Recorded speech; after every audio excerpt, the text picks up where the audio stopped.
Europeans இந்தியாவை ஆட்சி செஞ்சதுக்கான காரணம் என்ன? இதுக்கெல்லாம் தொடக்கப்புள்ளி எங்க இருக்குது அப்படின்னு பாத்தீங்கன்னா வாஸ்கோ ட காமா அப்படின்னு நம்ம படிச்சிருப்போம். ஆனா இது முழுமையான உண்மை கிடையாது. முழுமையான உண்மை ரெண்டு விஷயம். ஒன்னு துருக்கியர்கள், இன்னொன்னு மசாலா. இந்தியாவுக்கும் யூரோப்புக்கும் ட்ரேட் நடந்துட்டு இருந்து அந்த ட்ரேட் வந்து கான்ஸ்டான்டினோப்பிள் அப்படின்ற பகுதி வழியா வந்து இவங்க ட்ரேட் பண்ணிட்டு இருந்தாங்க. இந்த கான்ஸ்டான்டினோப்பிள துருக்கியர்கள் கேப்சர் பண்ணிட்டாங்க. கேப்சர் பண்ணிட்டு இந்த வழியா நீங்க இனிமே ட்ரேட் பண்ணணும் அப்படின்னா எங்களுக்கு வரி செலுத்தி ஆகணும் அப்படின்னு சொன்னாங்க. அதுவும் பயங்கரமான வரி.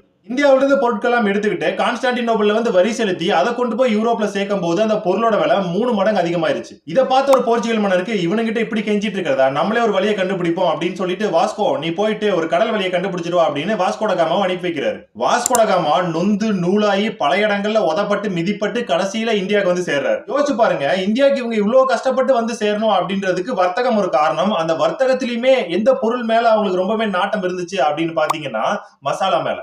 ஏன்னா இந்தியாவோட மசாலாக்கு இந்த உலகமே அடிமை.